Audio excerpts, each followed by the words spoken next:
आज हर घर तिरंगा है, हर मन तिरंगा है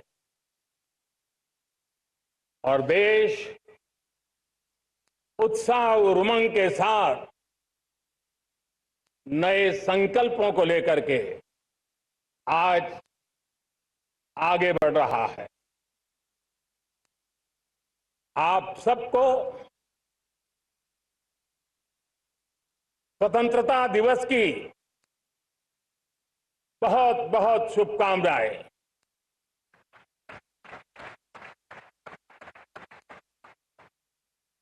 देश आज उन महान सपूतों का पुण्य स्मरण करती है जिन्होंने देश की आजादी के लिए त्याग बलिदान की पराकाष्ठा की। अपने तप त्याग और बलिदान से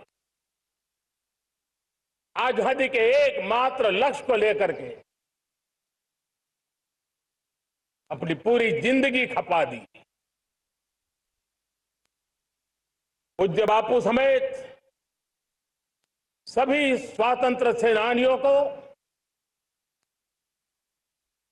बलिदान की महान परंपरा जगाने वाले महान क्रांतिकारियों को आज मैं श्रद्धापूर्वक नमन करता हूं।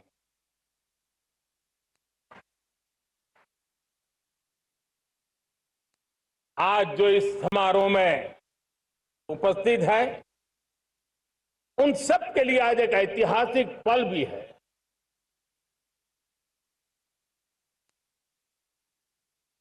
आजादी के बाद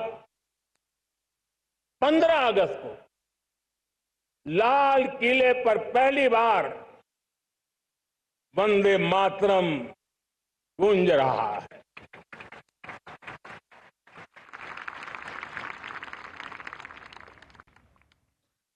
आज जब हम देश के लोग वंदे मातरम के 150 वर्ष मना रहे हैं तो इससे बड़ा उत्तम अवसर क्या हो सकता है। मेरे प्यारे देशवासियों, पिछले दिनों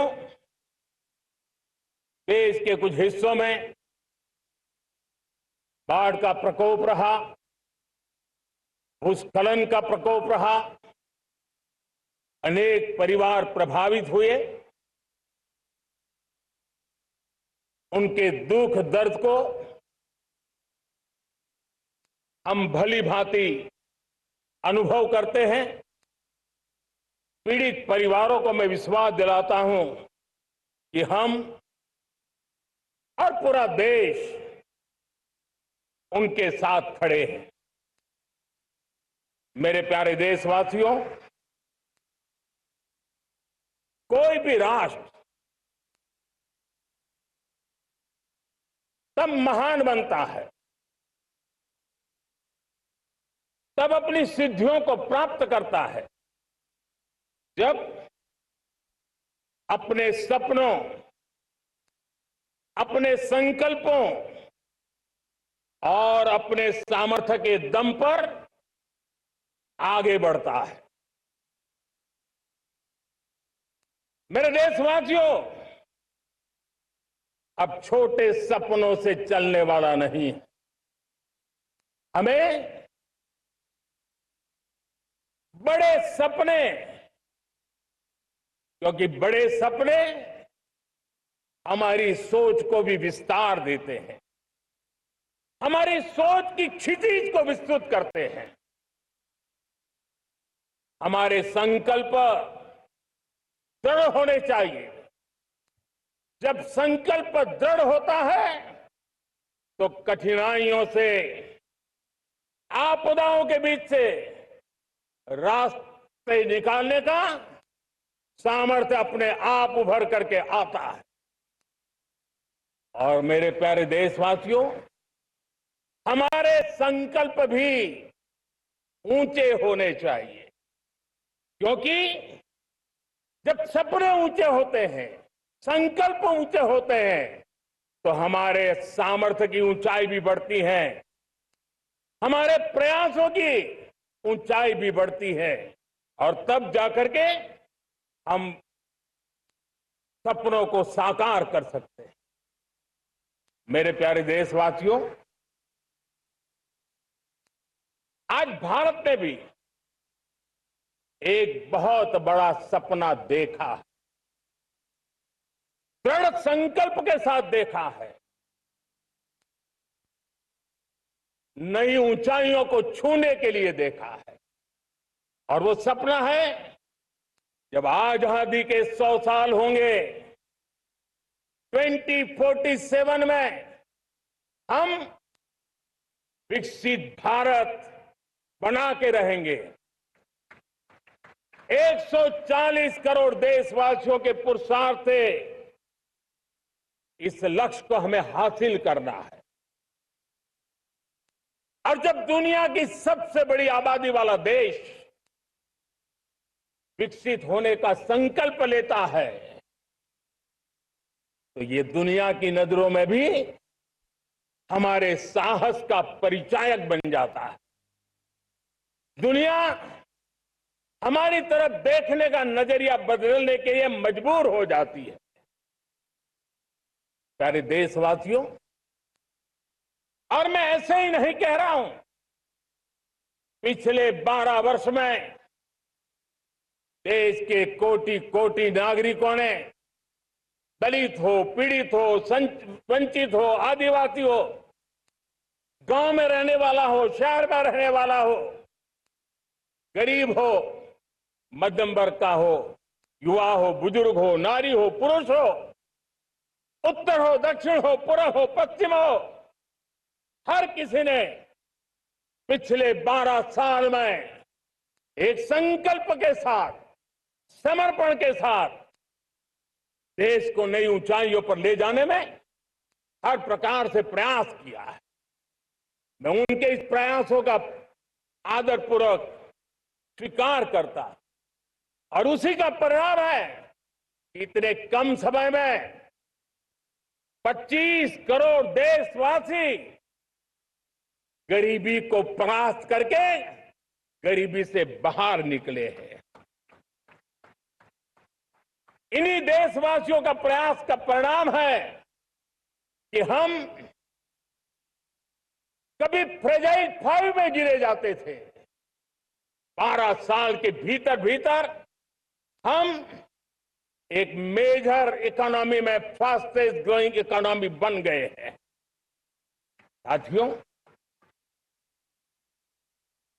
देश आजाद हुआ, बहुत सारे सपने लेकर के आजाद हुआ, लेकिन हम गति नहीं पकड़ पाए, रफ्तार नहीं पकड़ पाए। होती है, चलती है, अरे हो जाएगा, देखा जाएगा, उसी में खोए रहे। 2014 तक आते आते तो पूरे विश्व ने हमें फ्रेजाइल 5 के उस में डंप कर दिया था। ऐसे समय पिछले 12 साल में भारत ने एक नई रफ्तार पकड़ी, तेज गति से हम आगे बढ़ रहे हैं और देशवासियों का संकल्प है कि अब 140 करोड़ देशवासियों के संकल्प को, सामर्थ्य को रोकना नामुमकिन है। प्यारे देशवासियों, पिछले 12 वर्षों में डिफेंस प्रोडक्शन करीब 4 गुना, खादी और ग्रामोद्योग का उत्पादन करीब 5 गुना हुआ, इलेक्ट्रॉनिक मैन्युफैक्चरिंग करीब 7 गुना बढ़ा, आधुनिक रेलवे कोच का निर्माण 21 गुना बढ़ा, मोबाइल फोन उत्पादन 33 गुना बढ़ा। इतना ही नहीं, आधुनिक युग को देकर के भी डिजिटल और इनोवेशन की दुनिया में भी हमने अपना परचम लहराया। इंटरनेट यूजर, इंटरनेट कंज्यूमर करीब करीब 4 गुना बढ़े, पेटेंट ग्रांट होने की संख्या 4 गुना बढ़ी, डिजिटल ट्रांजैक्शन 100 गुना बढ़े। सामान्य मानवीय की सुविधाओं की तरफ भी हमने उतना ही गंभीरता से काम किया। हर साल औसतन 15 गुना ज्यादा तेजी से हमने नल से जल कनेक्शन दिए। हर साल औसतन 6 गुनी ज्यादा रफ्तार से लोगों को गैस कनेक्शन दिए। हर साल 4 गुनी रफ्तार से गरीबों के लिए टॉयलेट बनाने का काम किया। हर साल 3 गुना ज्यादा तेजी से गरीबों को घर देने का काम किया। देश ने गवर्नेंस में भी बहुत बदलाव लाया। हजारों की संख्या में कंप्लायंसेस खत्म किए। सैकड़ों की तादाद में पुराने कानून खत्म किए।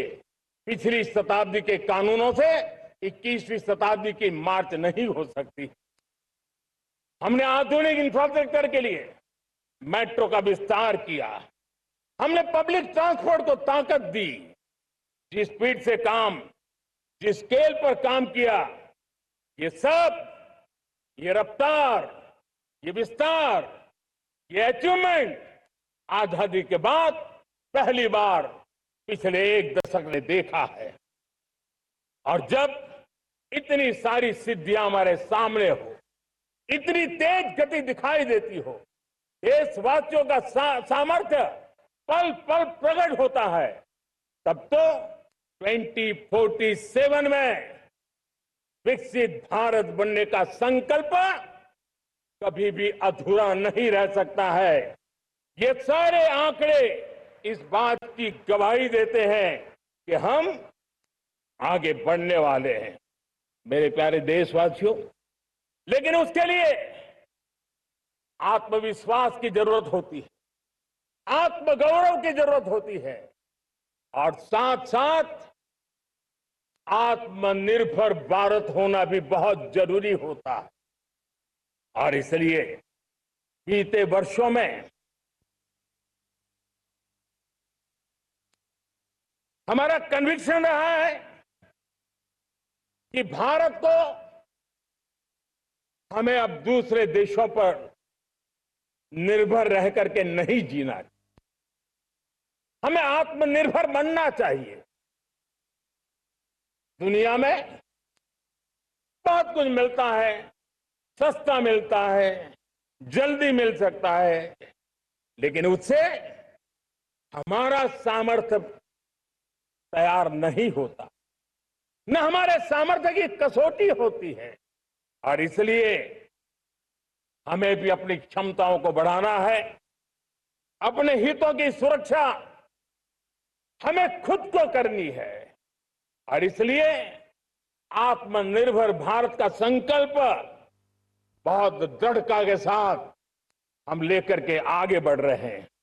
मेक इन इंडिया, स्वदेशी, वोकल फॉर लोकल, इन सारे क्षेत्रों में आज हर भारतीय का मन जुड़ रहा है। मेरे प्यारे देशवासियों, मैं आपको एक उदाहरण देता हूं सेमीकंडक्टर का। देश आजाद होने के बाद विश्व में तो सेमीकंडक्टर की चर्चा हो चुकी थी, हमारे यहां भी बातें होती थी, लेकिन सेमीकंडक्टर का कोई बड़ा प्लान हम आगे नहीं बढ़ा पाए। और आज स्थिति क्या है? आज की डिजिटल दुनिया में, आज की टेक्नोलॉजी में चिप का महात्म्य हम समझते हैं। कोई भी इलेक्ट्रॉनिक गुड्स होगा, हमारे मेडिकल इक्विपमेंट होंगे, हमारे ट्रांसपोर्ट के रास्ते होंगे, हर किसी में चिप अनिवार्य है। और इस चिप के बिना दुनिया थम जाए ऐसी स्थिति पैदा हो जाए। और इसलिए भारत ने आत्मनिर्भर होने की दिशा में अपना सेमीकंडक्टर प्लान, बड़ा सेमीकंडक्टर प्लान, 3 सेमीकंडक्टर प्लांट शुरू हो चुके हैं। और मुझे बताया गया है कि वहां जो प्रोडक्शन हो रहा है वो एक्सपोर्ट होना शुरू हो चुका है। और मैं देशवासियों को कहना चाहता हूं, आने वाले 7-8 वर्ष में और 5, 7 या 8 सेमीकंडक्टर प्लांट बहुत ही जल्द शुरू होने वाले। ये आत्मनिर्भर भारत हमें विकसित भारत की दिशा में जाने का महामार्ग देता। मेरे प्यारे देशवासियों, वैसे ही एक चर्चा क्रिटिकल मिनरल की हो रही है। पूरी टेक्नोलॉजी क्रिटिकल मिनरल पर निर्भर है। भारत इसमें भी अपने आप को सुरक्षित करने में जुटा हुआ है। क्रिटिकल मिनरल का लक्ष्य साझा किया जाए। नेशनल क्रिटिकल मिनरल ये हमने लॉन्च किया। बजट में क्रिटिकल मिनरल कॉरिडोर की हमने घोषणा की है। कई देशों के साथ एग्रीमेंट हो रहे हैं। विश्व के कई देश अब इस क्रिटिकल मिनरल के विषय में भारत के पर भरोसा करने लगे हैं। मेरे प्यारे देशवासियों, जैसे सेमीकंडक्टर की बात हो, क्रिटिकल मिनरल की बात हो, वैसे ही जिस टेक्नोलॉजी की दिशा में हम जा रहे हैं, दुनिया जा रही है, उसमें एनर्जी का महत्व और बढ़ता चला जा रहा है। अब एनर्जी के बिना भी नई दुनिया को चलाना मुश्किल है और इसलिए हमें चिप हो, एआई हो, डेटा सेंटर हो, हमें बहुत बड़ी मात्रा में बिजली की जरूरत होगी। एनर्जी सिक्योरिटी ये हमारे समय की मांग है और इसलिए हमने पहले से ही उस दिशा में एक के बाद एक मजबूत कदम उठाए हैं। एनर्जी सिक्योरिटी का एक बड़ा माध्यम है परमाणु ऊर्जा, न्यूक्लियर एनर्जी। हमने पार्लियामेंट में शांति एक्ट पास कर करके एक नए लक्ष्य तरफ जाने का रास्ता तय कर लिया है। 2047 तक हम 100 गीगावाट न्यूक्लियर पावर का लक्ष्य लेकर के चल रहे हैं। इसी एक दशक में हम 5 नए न्यूक्लियर रिएक्टर शुरू करने का लक्ष्य लेकर के चल रहे हैं। इस वर्ष भारत ने फास्ट ब्रीडर न्यूक्लियर टेक्नोलॉजी में महारत हासिल करके एक अहम पड़ाव पार किया है और उसके कारण परमाणु ईंधन में आत्मनिर्भर बनने की दिशा में हमें एक बहुत बड़ा सफलता का कदम हमने रखा है। मेरे प्यारे देशवासियों, कई बार संसाधनों की कमी के कारण देश रुकता नहीं है, लेकिन रुकने का कारण सोच की सीमाएं होती हैं। जब सोच बंद जाती है, सीमाओं में सड़ने लग जाती है, तब हम अपने सामर्थ्य को भी पहचान नहीं पाते हैं। देश को आज कच्चे तेल पर निर्भर रहना पड़ रहा है और हमारी गलत सोच के कारण है। आप जान के हैरान हो जाएंगे, हमने समुद्री तट पे 99% हमारा समुद्री तट का पूरा हिस्सा ऐसी सोच के कारण नो गो एरिया घोषित करके रखा था। हमने ही समंदर के अंदर जाकर के एक्सप्लोरेशन न करने का निर्णय कर लिया था। ये सोच का दारिद्र्य था। हमने फैसला किया ये नहीं चल सकता।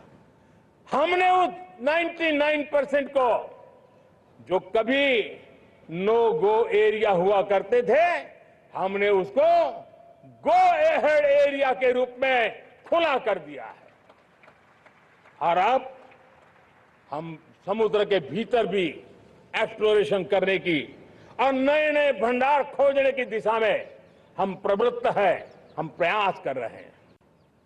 हमने पिछले वर्ष उसी दिशा में एक महत्वपूर्ण कदम रखते हुए समुद्र मंथन की घोषणा की थी और पिछले दिनों हमने 85,000 करोड़ रुपए इस काम के लिए आवंटित करके काम को गति देने का निर्णय कर लिया है। मेरे प्यारे देशवासियों, एनर्जी सिक्योरिटी, इसका मैंने कहा कि हमें ऑल्टरनेट स्रोतों की तरफ भी पूरी शक्ति लगाना बहुत जरूरी है और इसलिए ऊर्जा का सही इस्तेमाल बढ़ाते हुए भारत इसी दिशा में आज तेजी से काम कर रहा है। 2014 से पहले, मतलब आज से 12 साल पहले, हमारे देश में सिर्फ 70 शहरों में पाइप से गैस की व्यवस्था थी, पाइप से गैस डिस्ट्रीब्यूशन होता था। 12 साल में इन 70 शहरों को हमने 700 शहरों तक पहुंचा दिया है। ये होती है रफ्तार, ये होता है विस्तार। 2014 के पहले मुश्किल से 20-22 लाख घरों में पाइप से गैस पहुंचता था। आज 1.25 करोड़ घरों में पाइप से गैस पहुंचाने का काम हो रहा है। 12 वर्ष पहले देश में सोलर एनर्जी की कैपेसिटी सिर्फ 2 गीगावाट थी। 2 गीगावाट, आज 160 गीगावाट हमने प्राप्त किया है लक्ष्य। मेरे प्यारे देशवासियों, मैं एक और जानकारी देता हूं। हमने इसका लाभ देश के मध्यम वर्ग को, सामान्य परिवार को मिले, इस तरफ भी उतना ही ध्यान केंद्रित किया। हमने पीएम सूर्यघर मुफ्त बिजली योजना चालू की और आज मुझे संतोष है कि इतने कम समय में 50 लाख घरों का सोलर एनर्जी का काम हम आंकड़ा पार कर चुके हैं। तेजी से चल रहा है और उसके कारण हजारों घरों का बिजली बिल 0 हो गया है। हजारों घर अपनी बिजली का उपयोग करने से अतिरिक्त बिजली आज बेच करके कमाई कर रहे हैं। हर परिवार को हम इस काम के लिए 80,000 रुपया सरकार की तरफ से एक एक परिवार को मदद दी जा रही है, तब जाकर के हम इस काम को पूरा कर रहे हैं। मेरे प्यारे देशवासियों, आपको जानकर के हैरानी होगी,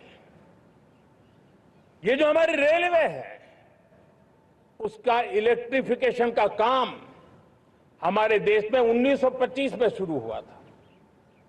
1925 में इलेक्ट्रिफिकेशन का काम शुरू हुआ, लेकिन 90 साल में 1925 से लेकर के 90 साल में सिर्फ 30% रेल का इलेक्ट्रिफिकेशन हुआ था। यानी 90 साल में 30%। हमारी रफ्तार देखिए, लक्ष्य को पाने के लिए हमारी दौड़ देख लीजिए। हमने एक दशक के अंदर 100% काम पूरा कर दिया। 90 साल में 30%, 10 साल में 70%, ये होता है काम। और इसके कारण डीजल जो हमें बाहर से लाना पड़ता है उसकी बचत हुई, बिजली से हमारी ट्रेनें चली, पर्यावरण को फायदा होने लगा। मेरे प्यारे देशवासियों, हम यहां से नहीं रुके हैं, हम दुनिया के अंदर पीछे रहना नहीं चाहते।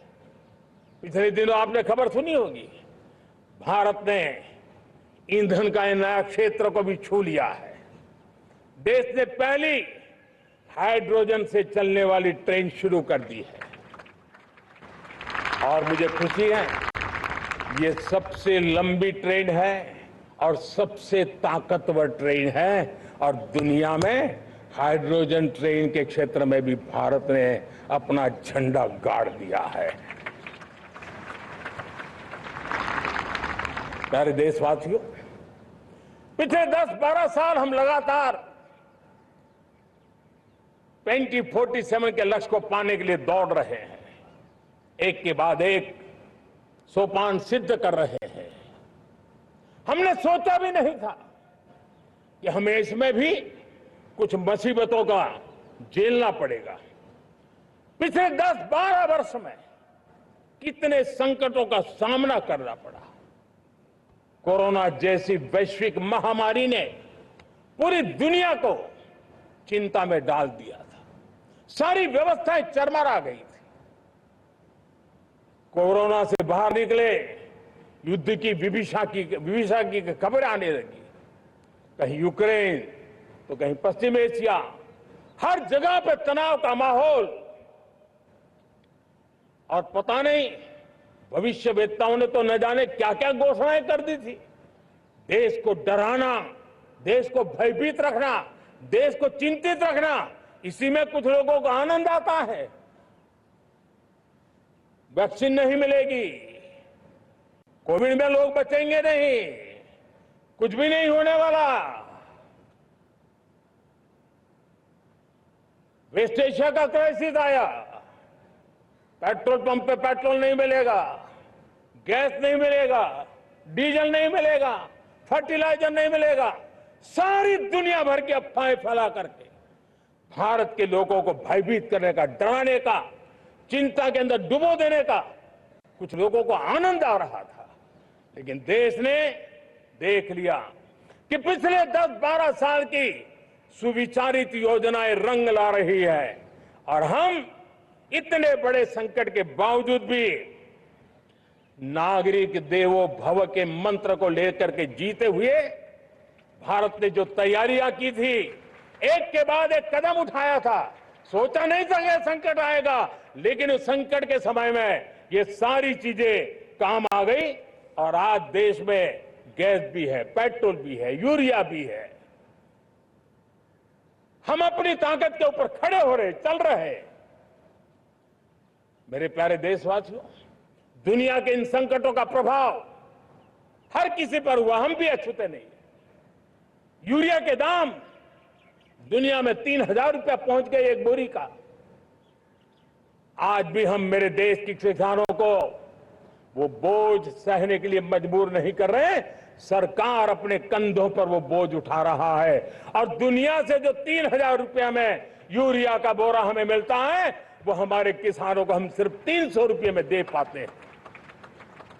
इतना ही नहीं, डीएपी आज दुनिया में बाजार 5,000 पहुंच चुका है, लेकिन मेरे देश के किसानों को दिक्कत ना हो इसलिए 1,350 रुपये में आज भी डीएपी देने का काम हम कर रहे हैं। मेरे प्यारे देशवासियों, एक समय था जब मैं आत्मनिर्भरता की बात कर रहा था तो कुछ लोग एयर कंडीशन चैम्बर में बैठ करके सोचने वाले लोग हमें बता रहे थे ग्लोबलाइजेशन का क्या होगा।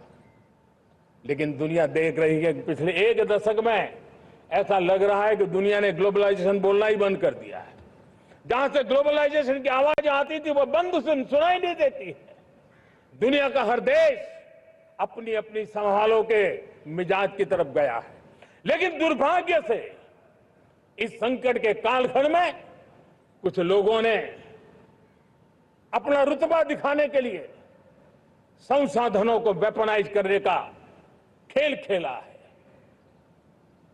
दुनिया अपने पास जो कुछ भी है उसको वेपनाइज करने में लगी है। संसाधनों का वेपनाइज, रिसोर्स का वेपनाइज, पेट्रोल, डीजल, फर्टिलाइजर, दवाइयां, टेक्नोलॉजी की चिप्स, इतना ही नहीं भूभाग को भी वेपनाइज किया जा रहा है।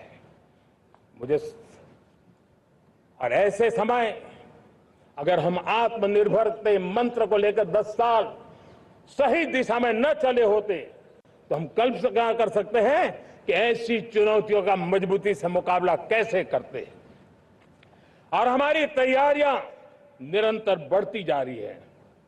मेरे प्यारे देशवासियों, दूसरी तरफ आज भारत का प्रोफाइल पूरी तरफ बढ़ रहा है। आज भारत दुनिया के लिए एक स्वीकृत और सम्मानीय देश के रूप में बन रहा है। भारत के पास स्थिर पॉलिटिकल मैंडेट है, स्थिर सरकार है, भारत का वाइब्रेंट लोकतंत्र है, भारत का मजबूत न्यायतंत्र है और हम सबको दिशा देने वाला भारत का संविधान है। और अब दुनिया हमारे इन सामर्थ्य को पहचानने लगी है और इसलिए 2014 के बाद दुनिया करीब करीब 40 देशों के साथ हमारा एफटीए एग्रीमेंट हो रहा है।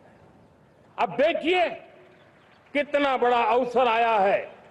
लेकिन ये जो ट्रेड एग्रीमेंट्स हुए हैं ये एक बहुत बड़ा अवसर है और इसलिए खास करके मैं मेरे एमएसएमईज को कहना चाहूंगा कि हमें इस मौके को छोड़ना नहीं है।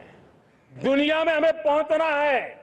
भारत के उत्पाद की हर चीज विश्व के बाजार में पहुंचे और चाहे हमारा टेक्सटाइल हो, हमारी मशीनरी हो, हमने दवाइयां हो, हमने मौका छोड़ना नहीं है।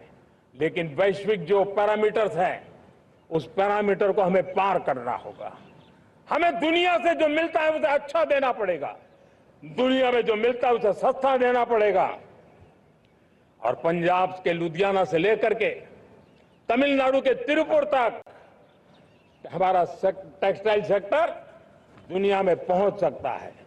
इतना ही नहीं, केरलम से लेकर के गुजरात और तमिलनाडु से लेकर के बंगाल, ये हमारा समुद्री तट, हमारे मछुआरे भाई बहन आज इस एफटीए के कारण हमारे श्रिप यानी झींगा उसके एक्सपोर्ट की बहुत संभावना बनी है।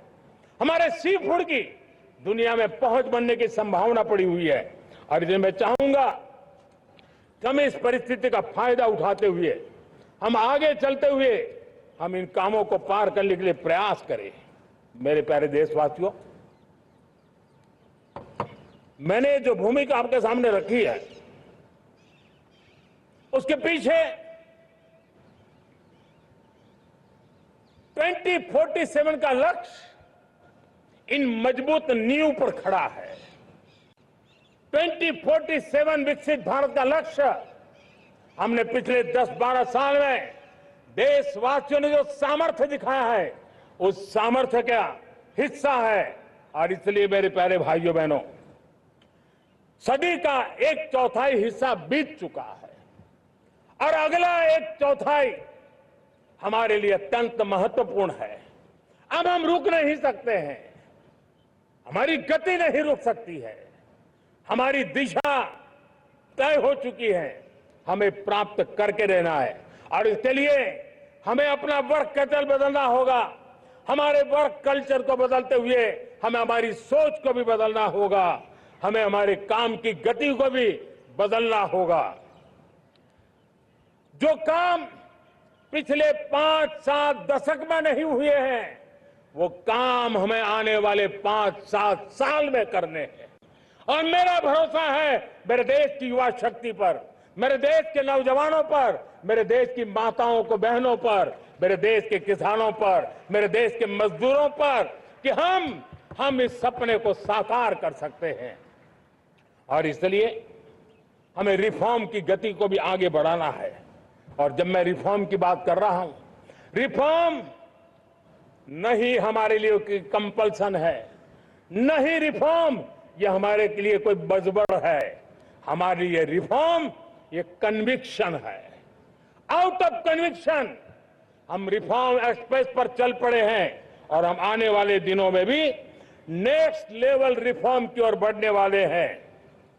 और इसलिए सरकार, समाज, उद्योग, उत्पादक, किसान, हर किसी ने अपनी ट्रेडिशनल व्यवस्थाओं में रिफॉर्म करना पड़ेगा, सोच में रिफॉर्म करना होगा, अपने लक्ष्यों को रिफॉर्म करना होगा। और इसलिए मेरे प्यारे देशवासियों, हमें एक निश्चित दिशा में को लेकर के चलना होगा। मैं आज उस युग को भी याद करना चाहूंगा जब देश भारत का सामर्थ्य सप्त सिंधु के रूप में हम जानते थे, हम समझते थे, हम सुनते थे। अब विकसित भारत बनाने के लिए हमें नई धारा चाहिए। आज लाल किले की प्राचीर से मैं देश के सामने शक्ति की सप्त धारा का आवाहन करता हूं। आने वाले 5-7 साल में जो पिछले 5-7 दशक में नहीं हुआ, वो सप्त धारा के सामर्थ्य से, शक्ति से हम देश को नई ऊंचाई, नई गति देंगे और नए लक्ष्यों को पार करने वाला सामर्थ्य देंगे। और इसके साथ साथ देश की युवा शक्ति का सामर्थ्य का भरपूर राष्ट्र निर्माण में उपयोग होगा। उनकी शक्ति जोड़ी जाएगी। आने वाले दिनों में जब मैं सप्तधारा की बात करता हूं, सप्तधारा की पहली शक्ति है मैन्युफैक्चरिंग पावर। मेरे प्यारे देशवासियों, हमें मैन्युफैक्चरिंग सेक्टर को बहुत आगे बढ़ाना होगा और प्रोडक्शन बढ़ाने के साथ साथ हमें छोटे छोटे पुर्जे भी बनाने हैं और बड़े बड़े प्रोडक्ट भी बनाने हैं। पूरा वैल्यू चेन हमारा होना चाहिए और उसे लेकर के चलना। हमें कंपोनेंट भी चाहिए और हमें कंप्लीट मैन्युफैक्चरिंग भी चाहिए, कंप्लीट प्रोडक्ट भी चाहिए। डिजाइन से लेकर मैन्युफैक्चरिंग तक भारत को ग्लोबल सप्लाई चेन का भरोसामंद केंद्र बनना होगा। इसके लिए मैं 3 चीजों पर विशेष जोर देना चाहता हूं। मैन्युफैक्चरिंग के क्षेत्र में जो मेरे भाई बहन हैं, ये समय का ये अवसर है, इस अवसर को जाने मत दें। और इसके लिए हमें कॉस्ट, क्वालिटी और स्केल, इसके विषय में वैश्विक मानदंडों से खरा उतरना पड़ेगा। हमारी फैक्ट्रीज कॉम्पिटिटिव हो, हमारे प्रोडक्ट्स यूजर फ्रेंडली हो, हमारा पैकेजिंग दुनिया के लोगों को लुभावने वाला हो, आकर्षित करने वाला हो, हमारा जीरो डिफेक्ट प्रिसीजन मैन्युफैक्चरिंग, ये हमारी पहचान बनना चाहिए। हर मैन्युफैक्चरर, हर एंटरप्रेन्योर, हर एमएसएमई से मैं कहना चाहता हूं, ग्लोबल मार्केट में हमारी पहचान विश्वसनीयता और गुणवत्ता के आधार पर होनी चाहिए। क्वालिटी के संबंध में नो कॉम्प्रोमाइज, और इसलिए हमारा मंत्र क्वालिटी, क्वालिटी, क्वालिटी होना चाहिए। यही हमारा ग्लोबल ब्रांड वैल्यू बनेगा। मेरे प्यारे देशवासियों, इस सप्तधारा की दूसरी शक्ति है कृषि और फूड प्रोडक्शन, फूड प्रोसेसिंग। हमें इस दिशा में आगे बढ़ना होगा। हमारे किसानों ने, अब दुनिया के बाजार खुल चुके हैं, एफपीए के कारण हमें एक बहुत बड़ा मार्केट मिल रहा है। हमें वहां पहुंचना है, हमें उस जगह को हाथ लगाना है। हमें खेत से लेकर के एक्सपोर्ट मार्केट की ओर जाना होगा। हमारे पारंपरिक खान पान हो, हमारे मिलेट्स हो, हमारे मसाला हो, हमारे फल हो, फूल हो, क्या कुछ नहीं है हमारे पास, वो ग्लोबल ब्रांड्स बनने चाहिए। हमारे किसान केमिकल फ्री खेती को बल देंगे। दुनिया में इनकी मांग और बढ़ने वाली है और जो ग्लोबल पैरामीटर्स के अंदर हर प्रकार से सिद्ध होने वाले हमारे एग्रो प्रोडक्ट होंगे तो दुनिया में हम आसानी से पहुंच पाएंगे। मेरी सप्तधारा की तीसरी शक्ति है टेक्नोलॉजी और इनोवेशन। मेरे प्यारे देशवासियों, आज जमाना एआई का है, क्वांटम का है, स्पेस का है, रोबोटिक्स का है, डेटा सेंटर्स का है। पूरी तरह एक नया क्षेत्र खुल चुका है और इमर्जिंग टेक्नोलॉजी ये भी हर पल हमें चुनौती दे रही है और इसलिए देश को दुनिया के लिए मार्केट नहीं बना देना, हमें इनोवेशन का हब बनना है। हमने यूपीआई और डिजिटल पब्लिक इंफ्रास्ट्रक्चर में लोहा मनवा लिया है, हमारी ताकत का परिचय करवा दिया है। अब भारत को डिजिटल पब्लिक टेक्नोलॉजीज, उसको भी दुनिया के कोने कोने तक पहुंचाना है। भारत को नेक्स्ट जनरेशन कम्युनिकेशन टेक्नोलॉजी में लीड करना है। मेड इन इंडिया 6G हर कोने में पहुंचे, ये हमारा लक्ष्य होना चाहिए और हमें उसमें तेजी करनी चाहिए और इसके लिए हमारा प्रयास कम नहीं होना चाहिए। सप्तधारा की चौथी शक्ति है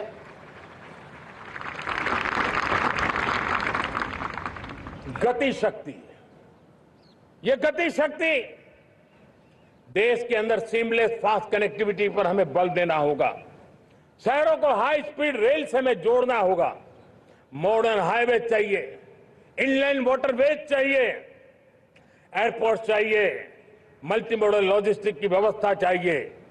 हमें पोर्ट्स को सिर्फ सामान उतारना चढ़ाने की जगह नहीं, दुनिया के शिप्स आकर के लंगर हो जाए इतना नहीं, हमें हमारे पोर्ट्स को पोर्ट लेड डेवलपमेंट ग्रोथ की दिशा में हमें आगे बढ़ना होगा। हमारी पांचवी शक्ति है सप्तधारा की, वो है रक्षा शक्ति। और ये रक्षा शक्ति का महत्व हर प्रकार से है। मेरे प्यारे देशवासियों, डिफेंस में आत्मनिर्भर होना अब भारत ने अनुभव कर लिया, दुनिया ने अनुभव कर लिया है, इसके बिना कोई चारा नहीं है। विश्व जब अपनी अपनी ही सोच रहा है तब भारत विश्व के लिए बाजार बन करके नहीं रह सकता है। हमें डिफेंस के क्षेत्र में आत्मनिर्भर होना होगा। Next generation defence technology develop करके हमें ग्लोबल सप्लायर बनने की दिशा में हमें लक्ष्य लेकर के चलना है।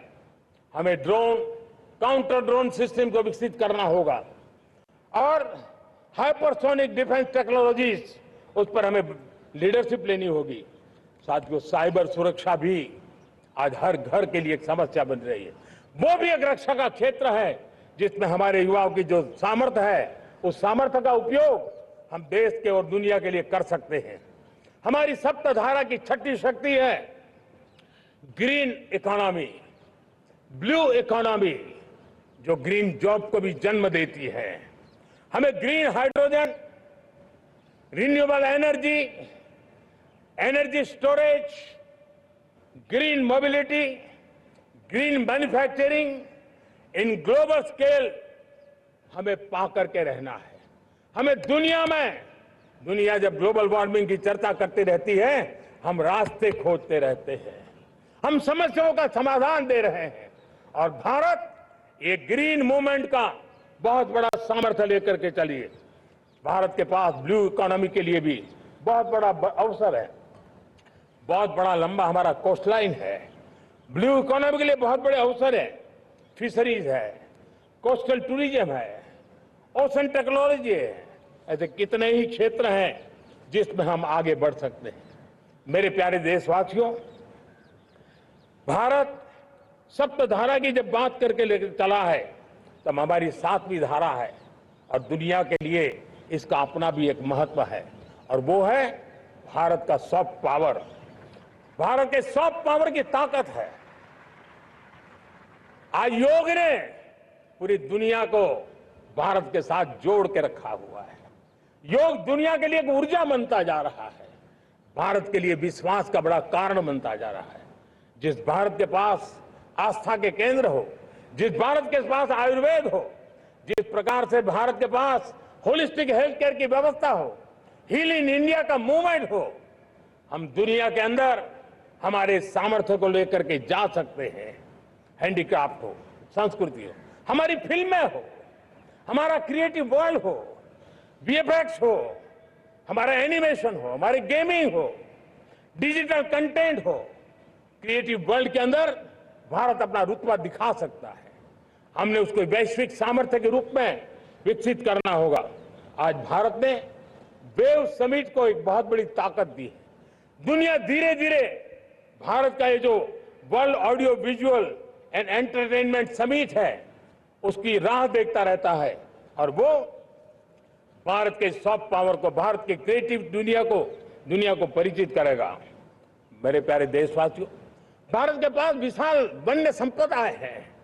हमारे पास 100 से ज्यादा नेशनल पार्क है। क्षमता बहुत है, लेकिन विदेशी टूरिस्टों को आकर्षित करने में हम कम पड़े हैं। हमें मौका है हमारे सॉफ्ट पावर के माध्यम से दुनिया के टूरिस्टों को भारत के लिए आकर्षित करने का। हमारा सामर्थ्य हमें दुनिया को दिखाना है। हम ये काम आरा से करें और हम जल्द से जल्द हम इन लोगों आज दुनिया में स्पोर्ट्स की जो है वो भी एक बहुत बड़ा भारत के प्रति आकर्षण का केंद्र। दुनिया के स्पोर्ट्स इवेंट भारत में क्यों ना हो। कॉन्स्टेंट इकोनॉमी बहुत बढ़ रही है, देश के नौजवानों का आकर्षण है। विश्व का हर कोई कलाकार चाहता है कभी न कभी भारत की धरती पर अपना कॉन्सर्ट करे। ये एक बहुत बड़ा अवसर है, हमें इसको मोबिलाइज करने के लिए व्यवस्थाएं खड़ी करनी होगी। साथियों, सप्तधारा की इन 7 शक्तियां उद्देश्य सिर्फ एक सेक्टर में प्रगति करने का नहीं है। एक होलिस्टिक अप्रोच के साथ हमें राष्ट्र को जो लक्ष्य लेकर के हम चल रहे हैं, जो एम्बिशन लेकर के चल रहे हैं, उस स्केल को हमें पार करने की दिशा में काम करना है। मेरे प्यारे देशवासियों, कुछ चीजें मैंने बताई हैं, लेकिन मैं इससे भी आगे सोचता हूं। मैं जरा देश को झकझोरना चाहता हूं, मैं देश की शक्ति को भी झकझोरना चाहता हूं। देश यानी सिर्फ सरकार नहीं होती है, देश यानी हर नागरिक जुड़ता है।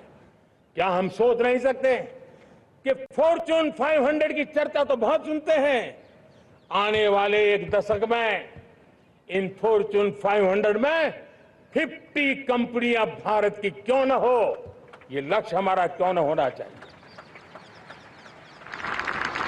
आज बैंकिंग सेक्टर फल फूल रहा है। दुनिया की टॉप बैंक के अंदर भारत की बैंक का झंडा भी क्यों न फहरता हो। भारत की बैंक भी टॉप बैंक 5 बैंक में भारत की भी एक बैंक होनी चाहिए। भारत की फार्मा की दिशा में हमने बहुत काम किया है, लेकिन समय की मांग है कि दुनिया की 5 बड़ी फार्मा कंपनियों में भारत की भी 1-2 फार्मा कंपनियों का नाम गूंजना चाहिए। भारत उसमें अपना स्थान बनाना चाहिए। लॉ फर्म्स होते हैं, रेटिंग एजेंसी होती है। क्या समय की मांग नहीं है कि ग्लोबल लीडरशिप अब हमारे हाथ में होनी चाहिए? टैलेंट है, सामर्थ्य है, हमारा लंबा इतिहास भी है, भाषाओं पर हमारा प्रभुत्व है, हमें विश्व में पहुंचना चाहिए। हमारी कोई कंसल्टिंग फर्म, अकाउंटिंग फर्म दुनिया के टॉप फर्म्स के अंदर क्यों नहीं होनी चाहिए? भारत की टेक्नोलॉजी कंपनियां दुनिया के अंदर सिरमौर हो, यह हमारा लक्ष्य होना चाहिए।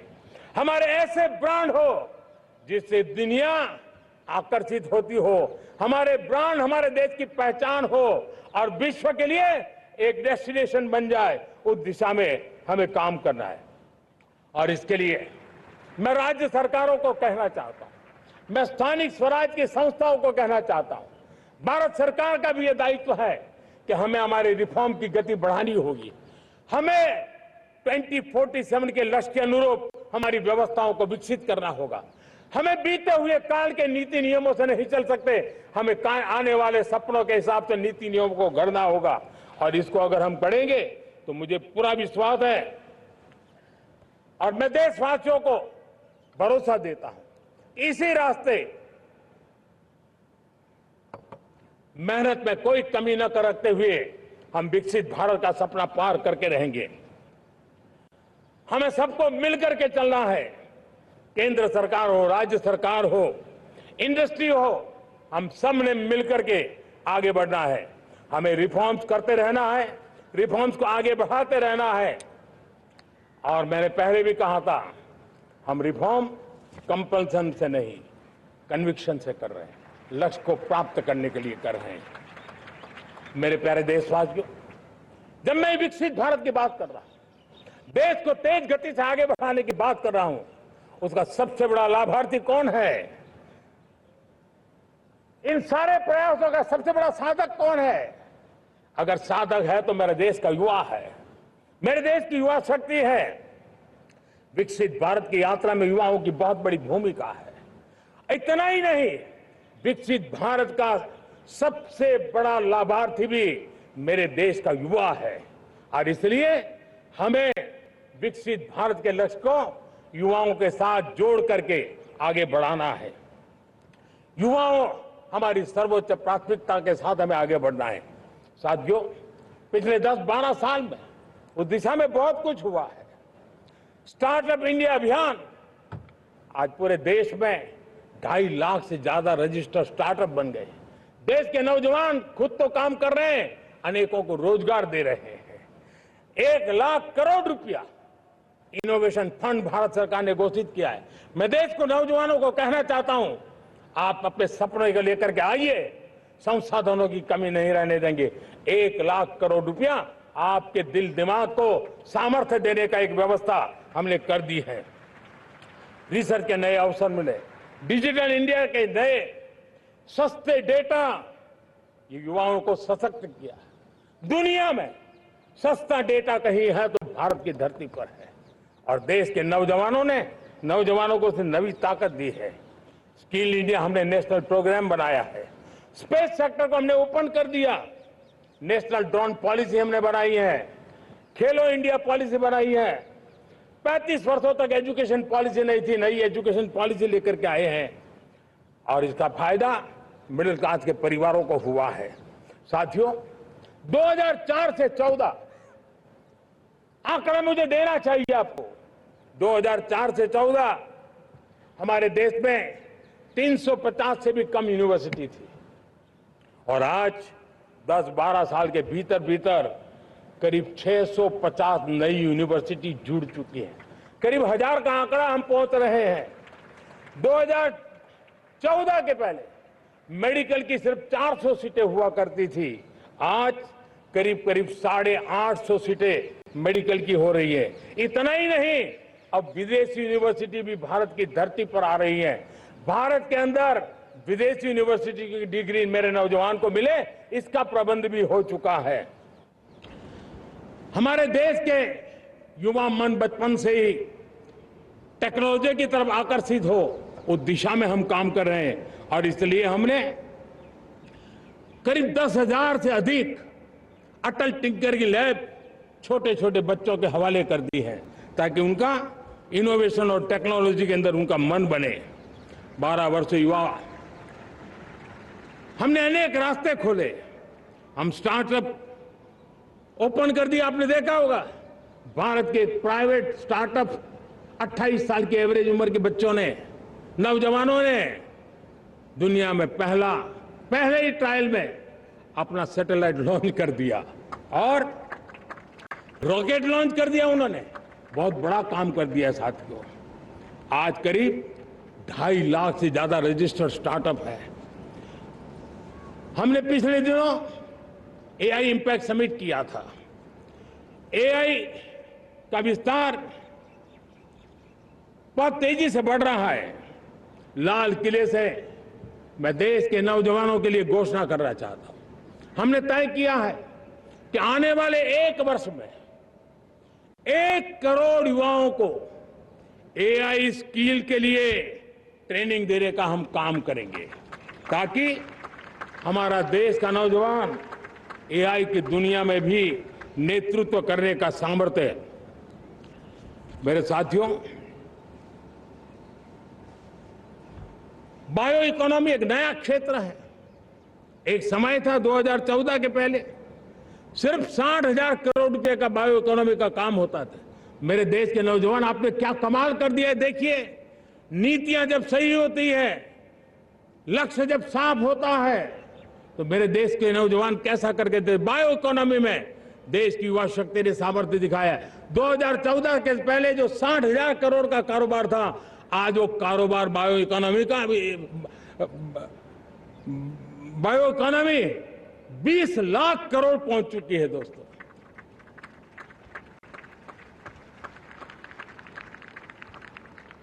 दो 2009-10 का कालखंड था, सिर्फ 25 लाख इलेक्ट्रिक व्हीकल हमारे देश में बिके थे। 1.5 लाख इलेक्ट्रिक व्हीकल बिके थे 2009-10 में। 1.5 लाख इलेक्ट्रिक व्हीकल। इस 25-26 में 25 लाख इलेक्ट्रिक व्हीकल बिके हैं। मेरे प्यारे देशवासियों, एविएशन सेक्टर भी मेरे नौजवानों के लिए बहुत तेजी से आगे बढ़ रहा है। नए एयरपोर्ट, नए रूट, नए रोजगार के अवसर बना रहे हैं। मेंटेनेंस, ओवरहॉलिंग, इसके भी कारण देश में बहुत बड़ी मात्रा में स्किल मैन पावर को काम मिल रहा है। मेड इन इंडिया हवाई जहाज बनाने की दिशा में हमने सफलता पाई है। Made in India defence transport aircraft C295 already अपनी उड़ान भर चुका है, सफल उड़ान भर चुका है। ये देश के नौजवानों के लिए, मेरे साथियों, ड्रोन ने भी बहुत बड़ा काम किया है। स्वामित्व योजना गांव में ड्रोन से स्वामित्व योजना सफल हो रही है। करीब 3.25 करोड़ परिवारों को स्वामित्व योजना का लाभ मिला है और इसके कारण 140 लाख करोड़ रुपए जैसी संपत्ति अनलॉक हुई है, जिसके कारण बैंक से लोन मिल सकता है, लोग अपना कारोबार कर सकते हैं। मेरे प्यारे देशवासियों, हमारे मध्यम वर्गीय परिवारों के सामने एक बहुत बड़ा बोझ बन चुका है कोचिंग क्लासेस की स्पर्धा। हर माँ बाप को लग रहा है कि कोचिंग क्लास में बच्चे को नहीं भेजा तो हम प्रतिष्ठित परिवार नहीं है। इन गरीब और मिडिल क्लास परिवारों की हम चिंता करते हुए हजारों करोड़ रुपए का उनका खर्च है वो भी बचे, बेटे भी अपने आसपास रह सके, उनकी देखभाल हो सके, परिवार पर आर्थिक बोझ न आए। और इसलिए हमने युवाओं के लिए विभिन्न परीक्षाओं की फ्री ऑनलाइन कोचिंग हमने करने का निर्णय किया है। डिजिटल पब्लिक इंफ्रास्ट्रक्चर है, हमारे पास उत्तम टैलेंट है, टीचर्स हैं, उन संसाधनों को जोड़ करके हम देश के नौजवानों को फ्री कोचिंग देने का एक पूरा नेटवर्क हम खड़ा करने वाले हैं। मेरे प्यारे देशवासियों, मैं हमेशा कहता आया हूं, जो खेले वो खिले। जब मैं खेले वो खिले की बात कर रहा हूं, तब मेरे प्यारे देशवासियों, आज भारत खेल की दुनिया में अपनी जगह बना रहा है। अब खेल के पोडियम में भारत का राष्ट्रगीत सुनाई देता है, भारत का राष्ट्रगान सुनाई देता है, भारत का तिरंगा झंडा लहराता दिखाई नजर आ रहा है। टॉप्स योजना ने बहुत बड़ी सफलता पाई है।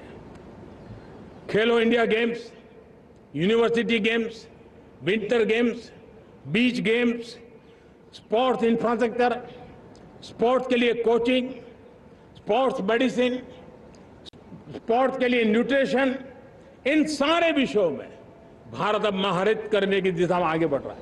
नौजवानों के लिए पूरा नया क्षेत्र, खिलाड़ी न बन सके तो उसकी सपोर्ट सिस्टम में भी बहुत बड़ा क्षेत्र खुल रहा है। स्पोर्ट्स की दुनिया में भारत का प्रदर्शन बेहतर होता रहा है और हम 2036 में ओलंपिक के मजबूत दावेदार बनकर के आगे बढ़ रहे हैं और 2030 में कॉमनवेल्थ गेम्स को भारत होस्ट करने वाला है। और मेरे साथियों, दुनिया में जो ओलंपिक की खेल होते हैं, करीब 40 प्रकार के गेम होते हैं और करीब 350-350 स्पर्धाएं होती हैं ओलंपिक में।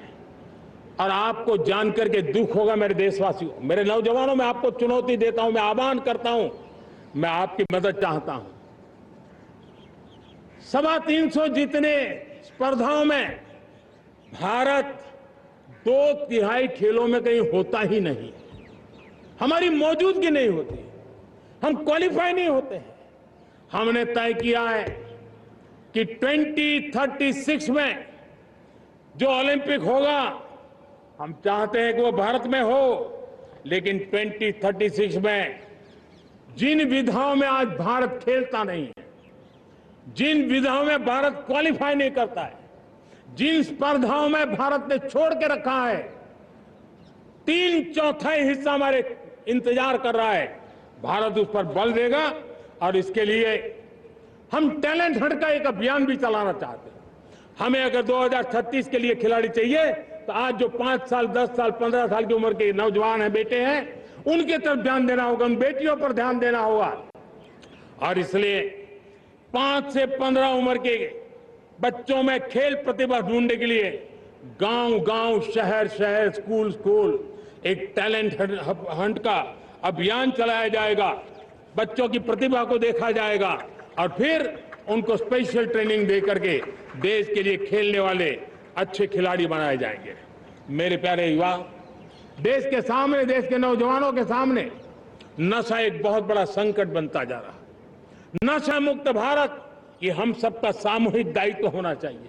हमारे उज्जवल भविष्य के लिए हमारी युवा पीढ़ी मजबूत हो, हमारा युवा सामर्थ्य हमारे देश के लिए काम आए, इसलिए नशा मुक्त भारत।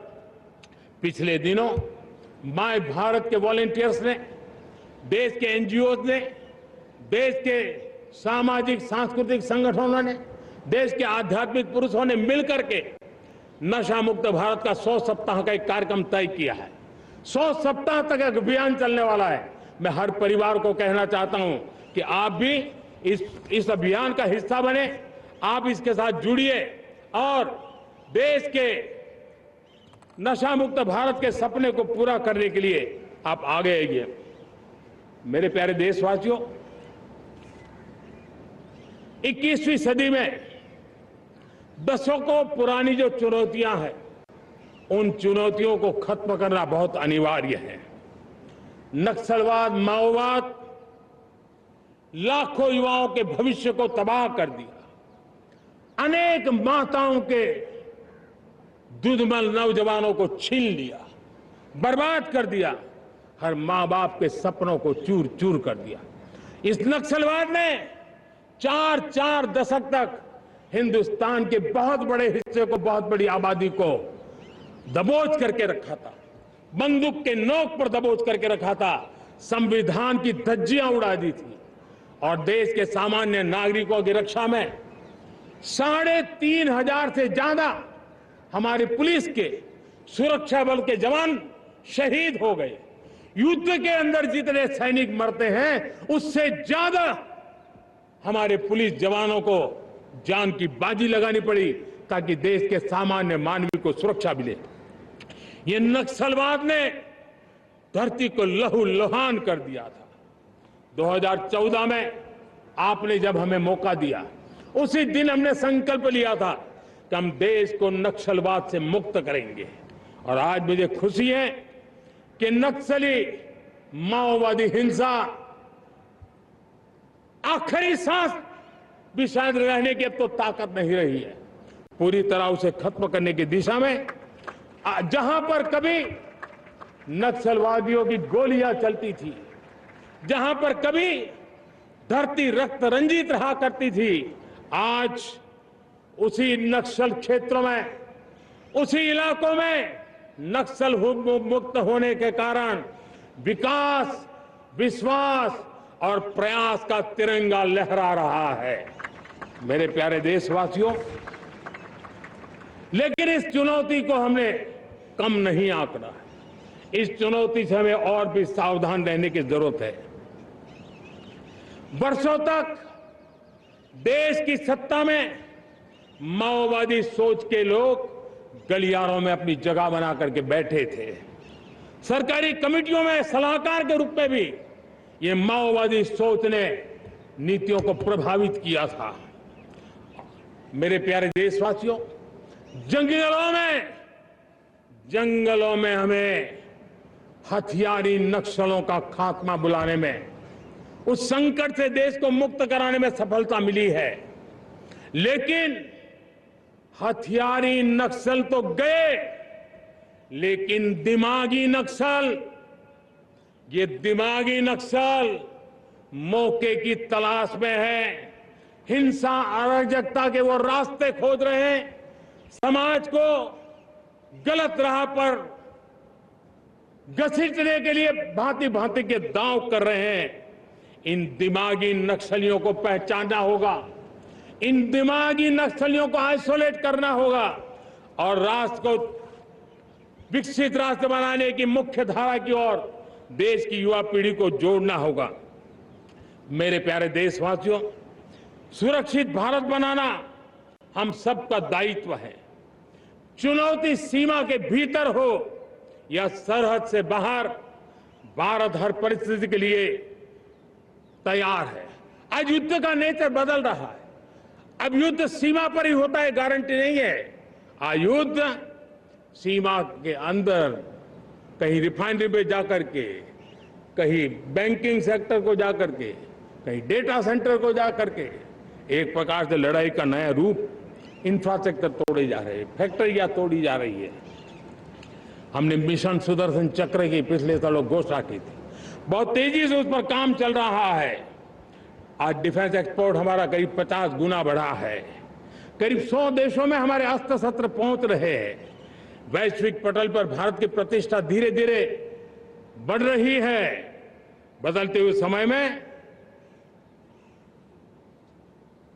अस्त्र शस्त्र की तरफ काम करना है, सैन्य बलों का सामर्थ्य बढ़ाना है, लेकिन साथ साथ नागरिकों को भी तैयार करना होगा। पिछली शताब्दी के युद्धों के अनुरूप जो सिविल डिफेंस की व्यवस्थाएं हमारे देश में विकसित हुई है, वो कालबाह्य हो चुकी है।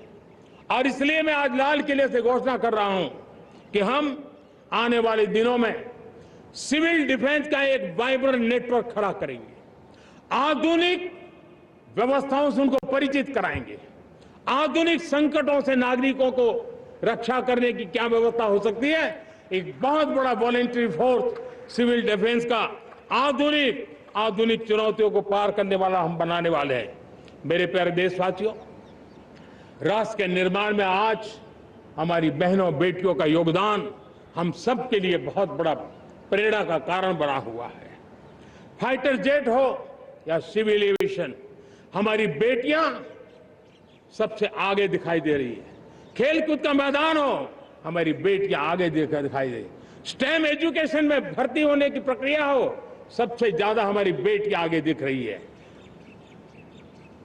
आज सेना में भी एनडीए से जो बच्चियां निकली है, वो बड़े रौब के साथ देश की सेना का नेतृत्व करने का सामर्थ्य दिखाने लगी है। मेरी बेटियों की ताकत कैसी है। मैं पिछले दिनों साणंद में एक सेमीकंडक्टर प्लांट में गया। वहां आदिवासी बेटियां, देश के अलग अलग कोने से आई हुई बेटियां काम कर रही थी। वो उस गांव से आई थी जिन्होंने पासपोर्ट क्या होता है पता तक नहीं था। वो बेटियां विदेशों में गई, ट्रेनिंग लेकर के आई और आज चिप निर्माण का काम कर रही है और बड़े कॉन्फिडेंस, मैं जो उनका कॉन्फिडेंस देखा, मैं सचमुच में बहुत प्रभावित हुआ था। आज 3 करोड़ बहनों को हमने लखपति दीदी बनाने का लक्ष्य तय किया था, उसको पार कर लिया। अब हम 6 करोड़ लखपति दीदी बनाने के लक्ष्य को लेकर के आगे बढ़ रहे हैं। 3 करोड़ नई लखपति दीदी बनना मतलब ग्रामीण अर्थव्यवस्था में बहुत बड़ा बदलाव मातृशक्ति के द्वारा आने वाला है। मेरे प्यारे देशवासियों, आज पंचायतों में, नगर पालिका में, महानगर पालिका में बहुत बड़ी मात्रा में हमारी महिलाएं जनप्रतिनिधि बनकर के देश का मार्गदर्शन कर रही है, समस्याओं का समाधान कर रही है, बहुत ही सक्षम नेतृत्व दे रही है। और इसी को ध्यान में रखते हुए हमने पार्लियामेंट में नारी शक्ति वंदन अधिनियम पारित किया था, लेकिन किसी न किसी कारण से राजनीति के अखाड़े में पिछले 40 साल से ये सपना हमेशा राजनीतिक अखाड़े का शिकार हो गया है। मैं देश के सभी राजनीतिक दलों से आज लाल किले की प्राचीर से तिरंगे झंडे की छाया में खड़े होकर के प्रार्थना करता हूं, आग्रह करता हूं, आइए उन महिलाओं के सामर्थ्य के पुजारी बनिए, उन महिलाओं के सम्मान में आगे आइए और जल्द से जल्द हमारी माताओं बहनों को 33% विधानसभा और लोकसभा में उनको प्रतिनिधित्व मिले। वे भारत की नीति घड़तर के अंदर अपना योगदान दे, समय की मांग है।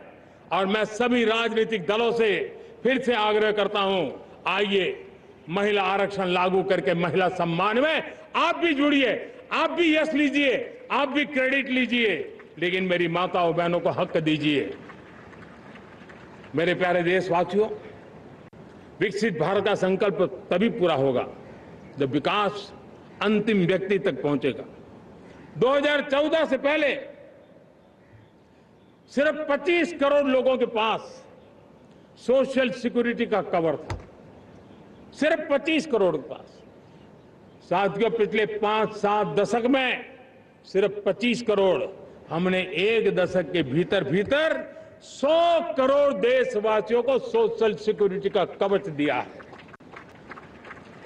आयुष्मान भारत योजना से 70 साल की उम्र के बुजुर्गों से भी आज 5 लाख रुपए तक मुफ्त दवाई की व्यवस्था हो रही है।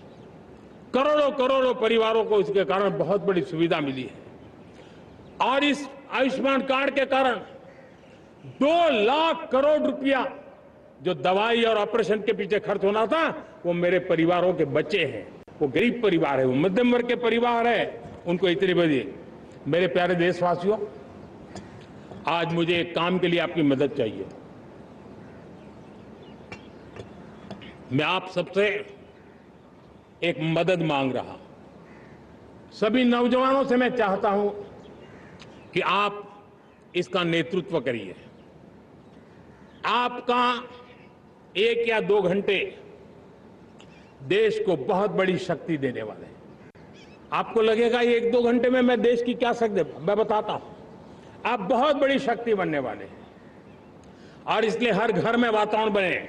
इन दिनों देश में जनगणना का काम हो रहा है, सेंसस का काम हो रहा है, गिनती चल रही है। और गिनती सिर्फ आंकड़ों से बात बनती नहीं है, उसकी बारीकियों से नीतियां बनती हैं, योजनाएं बनती हैं। देश आगे बढ़ने की अपनी रूपरेखा तैयार करता है और इसलिए सटीक जानकारियां होना बहुत जरूरी है। कभी कभी जो सरकार की तरफ से प्रतिनिधि आते हैं वो इतनी जल्दी में होते हैं, कभी स्पेलिंग एक लिख देते हैं, कभी अलग लिख देते हैं और इसके कारण अल्टीमेट परिणाम हमें सही मिलने में दिक्कतें आती हैं। अब जब टेक्नोलॉजी अवेलेबल है और इस बार निर्णय किया है, आप स्वयं भी जनगणना में अपनी जानकारियां अपने मोबाइल फोन से भर करके दे सकते हैं। बाद में कोई बाबू आएंगे, कोई प्रतिनिधि आएंगे, आपसे चर्चा करेंगे, लेकिन आप परिवार के सब बैठ करके अगर डिजिटली अपना रजिस्ट्री करवा दे, सारी बारीकियां, स्पेलिंग में भी गलती ना हो, कोई भी जानकारियों में गलती ना हो, आप जितनी परफेक्ट जानकारी देंगे देश को आगे बढ़ने में बहुत बड़ी मदद मिलेगी। और इसलिए मैं देश के नौजवानों को कहता हूं कि आप अपने परिवार के लोगों को बिठा करके पूरे फॉर्म को समझिए।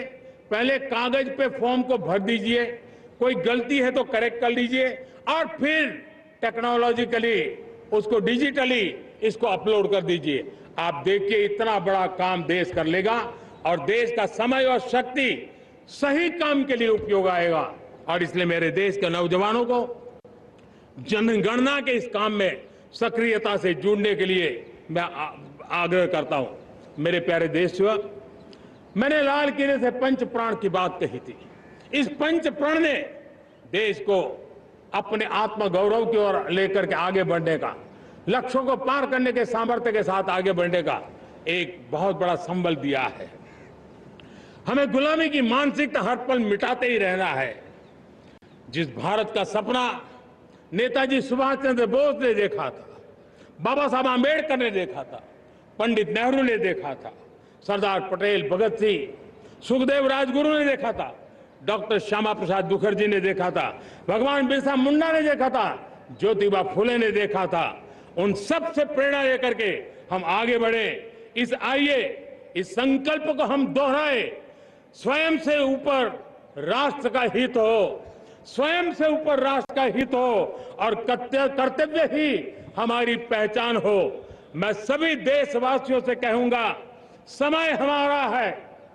मैं सभी देशवासियों से कहूंगा, समय हमारा है, अवसर हमारा है, संकल्प हमारा है। आइए सपनों को संकल्प बनाए, संकल्प को सामर्थ्य बनाए और सामर्थ्य को सफलता में बदल के रहें। आइए हर कदम को विकास का कदम बनाएं, कदम से कदम मिलाएं, मन से मन मिलाएं, लक्ष्य से जुड़े रहे। एक दीप से जले दीप हजारों, आओ मिलकर विकसित भारत बनाएं। इसी एक भावना के साथ इस मंगल पर्व पर आप सबको अनेक अनेक शुभकामनाएं। मेरे साथ बोलिए, भारत माता की, भारत माता की, भारत माता की, वंदे वंदे वंदे। बहुत बहुत धन्यवाद।